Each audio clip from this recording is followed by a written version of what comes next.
যদি তুমি জীবনে বরকত পেতে চাও, সম্মান পেতে চাও, হৃদয়ের প্রশান্তি পেতে চাও, জেনা ব্যভিচার যেটা প্রেম দিয়ে শুরু হয়, জেনা ব্যভিচার যেটা প্রেম দিয়ে শুরু হয়, নজরকে হেফাজত না করার কারণে, চক্ষুকে নিম্নগামী না করার কারণে, চোখ দিয়ে যেটা শুরু হয় এটা তোমার শান্তি নষ্ট করবে, এটা তোমার রিজিক নষ্ট করবে, এটা তোমার এই শিথিলতা, হৃদয়ের সুকুন, প্রশান্তি, নীরবতা, এটাকে বলে কি স্থায়িত্বটা নষ্ট করবে, স্থিরতা নষ্ট করবে এটা।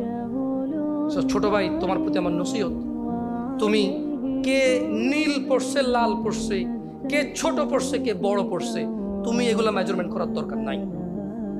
তুমি নিচে নজর রাখো, হাঁটো, তোমার এটা জানারও দরকার নাই আজকে তোমার সামনে দিয়ে কয়টা মেয়ে কি পড়ে গেছে তুমি দেখোই নাই। তুমি নিচে হাঁটো, যথাসম্ভব তুমি যতটুকু নিচে দেখে হাঁটা সম্ভব তুমি তোমার চোখকে হেফাজত করো। লজ্জাস্থান হেফাজত হবে, লজ্জাস্থান হেফাজত হলে তোমার হৃদয়ের প্রশান্তি নষ্ট হবে না ইনশাআল্লাহ। রিজিকের দরজা খুলবেই খুলবে।